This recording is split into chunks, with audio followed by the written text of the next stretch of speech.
Dobro, mi ćemo prvo da pomognemo nekim našim uticajima da što pre dobiju se svi neophodni papiri od Republičkog zavoda, da bismo mogli da počnemo da radimo nešto ovde, pre svega na tom groblju, s obzirom da je to akutni problem, onda i oplemenjivanju celog ovog prostora i objekta i da sačuvamo ovu crkvu koja je zaista jedan veliki spomenik i kulture i istorije.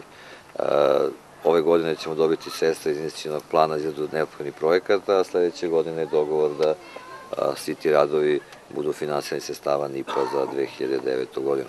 Mi u opštini Novi Pazar imamo dosta projekata, najveći nam je obilaznica koja trenutno ne ide dobrim intenzitetom zbog problema oko ekspropriacije zemljišta. Nadam se da će Putevi Srbije to rešiti i nastavit ćemo da intenzivno radimo iz sredstava investicionog plana za ceo ovaj region, jer smatramo da moramo da poboljšamo uslove života ljudi, jer samo sa jačom ekonomskom i boljom ekonomskom situacijom ćemo rešavati druge probleme koji nastaju.